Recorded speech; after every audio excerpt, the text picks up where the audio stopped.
विधानसभा आश्वासनाचा अवमान थांबवा, अधिकाऱ्यांच्या मुजोरीवर आमदार सुधीर मुनगंटीवार आक्रमक.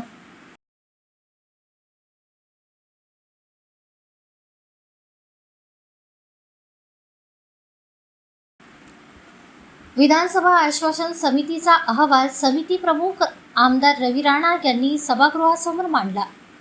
अहवाल सादर करताना समितीच्या बैठकींना वरिष्ठ अधिकाऱ्यांची सातत्याने राहणारी अनुपस्थिती हा गंभीर मुद्दा त्यांनी उपस्थित केला. यावेळी आमदार सुधीर मुनगंटीवार यांनी हस्तक्षेप करीत अत्यंत ठाम आणि परखड भूमिका मांडली. मंत्री लोकहिताच्या भावनेतून सभागृहात आश्वासने देतात, मात्र काही अधिकारी ही आश्वासने तर्कसंगत नाहीत असे सांगून अमान्य करण्याचा प्रयत्न करतात, अशी गंभीर बाब त्यांनी निदर्शनास आणली. इतकेच नव्हे तर आश्वासन समितीसमोर अधिकाऱ्यांकडूनच मंत्र्यांनाच आश्वासन मागे घेण्यास भाग पाडले जाते.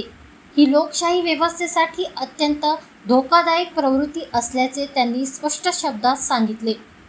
आमदार मुनगंटीवार यांनी विशेषतः गोंडवाना विद्यापीठ उपकेंद्राच्या मुद्द्यावर शासनाच्या दिरंगाईवर तीव्र नाराजी व्यक्त केली. वर्षभरापूर्वीच उच्च व तंत्रशिक्षण मंत्र्यांनी चंद्रपूर येथे उपकेंद्र स्थापन करण्याची स्पष्ट घोषणा सभागृहात केली होती व ठाम आश्वासन दिले होते. मात्र अद्याप कोणतीही कारवाई झालेली नाही याकडे त्यांनी लक्ष वेधले.